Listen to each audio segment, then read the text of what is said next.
and it's about a certain thing that happened in Pennsylvania, in the Great Redacted State.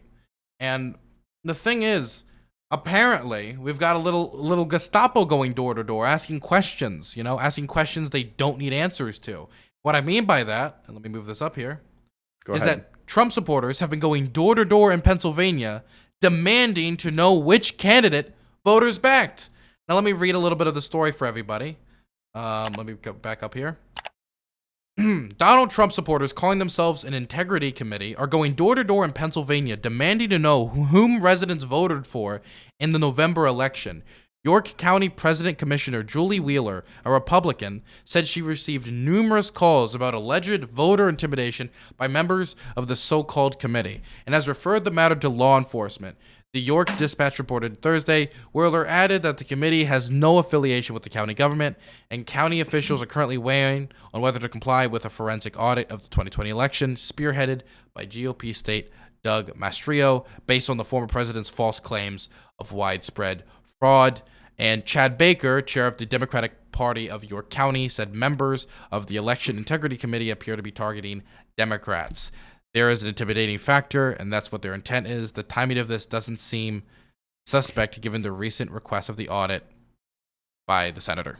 So, Republicans going door to door, demanding to know if you voted for ice cream loving Joe Biden. Let me ask you a question. Yep. Let's say someone knocks on your door, okay? And you open the door, guy's wearing a MAGA hat. And he's fucking, hey, I want to know who you voted for. I'm from the Election Integrity Committee. Who would you say you voted for? I don't fucking like controversy. I'm just gonna say, hell yeah, brother, I voted for Trump.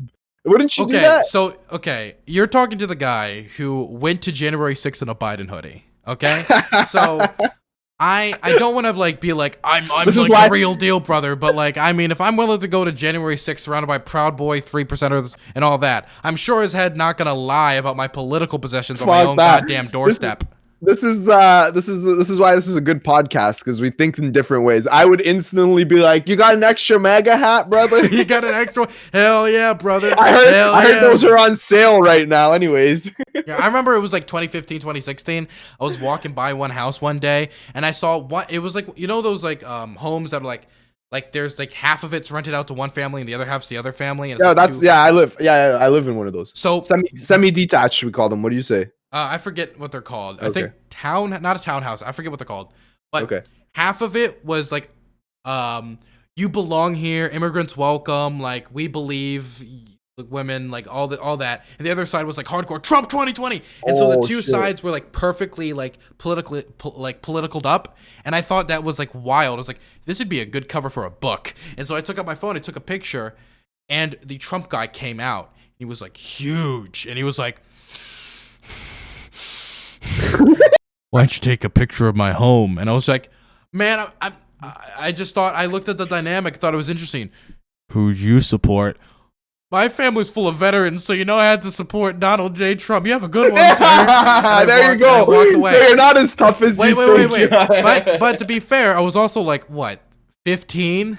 Right? And what are you now, 17? Okay, shut up. Now I'm I've been aged by 5 years, aged like a fine milk, right? And now that I'm a little older, my cojones maybe have grown a few inches, and somehow that same guy was scared to even tell a random person who could not do anything to me, really, that I supported Joe Biden in the presidential election. Now I'm just 100% just ask me, I'll tell you, I'm always honest, right? So if I could go to January 6th in a Biden hoodie, I'd probably tell him to wait here, come back wearing the Biden hoodie. That's what I would do.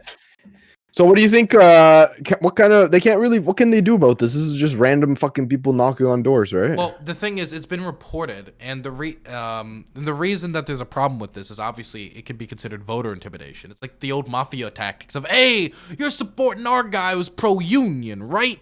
And then they put the hand on the shoulder. If people are knocking on your door with MAGA gear on and we're from this fake whatever thing and we're coming here for protection, it's the point is to make it be we know where you live, we know who you voted for, and to reconsider the next vote. Maybe in the midterms you'll be less likely or something, or to go out. And not to mention the fact, even if they can't do anything, like a person's vote, if they want to keep it private, it's a private matter. I do believe that. Isn't it called not so secret ballot? Um, I do think at the end of the day that that Americans, if they want to, should not be able to should be able to just be like, I'm not telling you who I voted for. My vote is my private information. Like if someone wants to be like religion, politics, all that off the table, I voted who I voted for. I keep my opinions private. That's their right as Americans. And like having people go around town harassing you because you voted for Big Joe ice cream doesn't like it. It's unreal that people don't have the fucking self-awareness to understand. Like, hey. Like one of the things that's great about America is fucking that you get to vote for whoever you want, and like, how can you not just see that simple hypocrisy right there? Are you telling me that this man on screen right now seems a little bit unreasonable? And if this man came to your door, you wouldn't think he's just offering flowers and ice cream? Yeah, I just want to know what happened with the Chevy truck that's like stamped over his fingers. Like the Trump, the Stauber, all those bumper stickers. I wonder where he stands. I'll never figure it out. But I mean, my position on this is, as I'll just be honest, like 100%. Like if someone came to my house and tried to intimidate me with voter intimidation, like good luck. Like I'm not Let's say gonna be intimidated by some guy with a beer belly coming up to me. Let me ask you a question. Let's say somebody comes up and it's the same thing, but it's just like, hey, we're just doing a survey to see who people voted for. I like how I just said in the last segment, don't make fun of people for being fat, and then I said the beer belly comment. That was listen, we're not perfect. We never said this was the perfect podcast. True. Yeah, we're growing souls. We get better over time. Maybe we can call it politically provoked. Oh god. But you were saying something? I'm sorry, I interrupted. You can call me Big Papa Heem. Big Papa Heem. Hell yeah, you're my in-house debater. What was I saying? Oh, I was saying, what if someone came and was like, hey, can you just tell us who you voted for? We're trying to do a survey of the area. Like, do you think you'd be open to that, or would you just say like, nah, I'm not interested? Somebody was surveying. Some people, I feel like door-to-door people are annoying as fuck. Jehovah's Witness people are annoying as fuck. So political candidates can be annoying. I can tell you, I understand it's annoying, but I really tell people to have sympathy for those people who go door. Obviously not these wackos, but have sympathy for these people, because these are people that have probably knocked 100 doors before you, and they get their door slammed in their face basically every time. They get insults thrown at them, the looks they get. They feel it is so nerve-wracking to knock on somebody's door. As somebody who's done it a lot, every time you're like, I'm barging into this person's life, they're probably going to think, you don't know who the fuck is going to open. Yeah, it's like, most of the time, unironically, I think most political like canvassers like hope no one opens the door, and they just get to leave the thing and just scuttle away. Because it's a lot of people, it's difficult to have those social interactions and like kind of like get looked at like, oh god, you're annoying. And so I try to tell people generally to just be sympathetic towards those people, even if you don't agree with them, just to be sympathetic and just be like, oh, I appreciate it. I'll just hear be them like, out. hey, usually like hear them out, I would say would be the best thing, of course, you could do, because they'd love that. But also like maybe just accept even if you can't talk to them, be like, hey, I can't talk right now, but I'd love to see your lit. They'd be like, wow, thank you. And then that's a simple interaction. They go about their day. And then later I've talked to these people as I've done volunteer management for like school board campaigns and like campaigns generally before. And I talk to these people, and these people light up when they have like a good experience. They are so unbelievable. It doesn't make their day, it makes their week, unironically. So just think about that like next time anybody like interacts with these people. It kind of is like I have a friend who she's in like helping people that are in shelters, youth that are in shelters. And after one time I saw her not that long ago, and she was like so fucking distraught. She was just like, you know, when like support workers or social workers, when they're just like destroyed from just the pressure of the job, and you know, it's a tough job, right?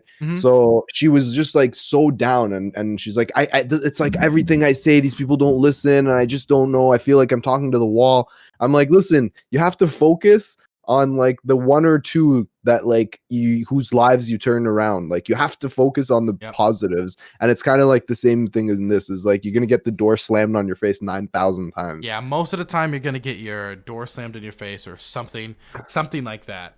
and it's really those few interactions you can do. But like a lot of the time, like they won't talk to you, but you leave the lit there, or they'll be like, just give me the lit, and you don't know it, but you may have just changed your vote because maybe your lit is the only lit they interacted with, and that could have changed your vote. Like ground game operations is so important for campaigns, and for every like upset you've seen in progressive politics, ground game has been an integral part of that. Outpacing the established candidates' ground game has always been important for that.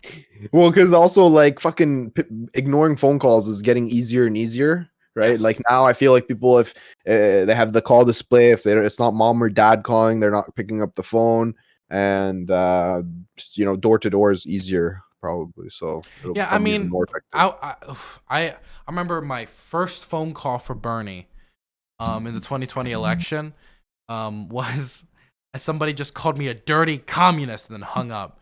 And I gotta be like, honestly, I was more in shock than kind of like down. I was just like, well, this is gonna be a long day, isn't it? It's gonna be a long day. That's funny though. That would actually make me want to pick up the phone and ring the next person. Yeah, it's like, man, can I stream this? It's like This is good content. that old Omegle shit or whatever.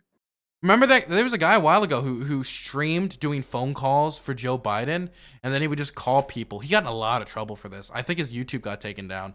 Really? And he would basically just be like, "Hey, I'm calling for Joe Biden. He's an evil, terrible, da da," and would just like say like he's like a pedophile, like whatever you would. Really? He got in tons of trouble for that because number one, you're not allowed to just call people without their knowledge in a lot of these states that have wiretapping laws and just like broadcast that online. Yeah, you need two-side permission, right? Yeah. Number two, you're not supposed to use campaigns like that. And number three, like the stuff he was saying also wasn't really great. Interesting.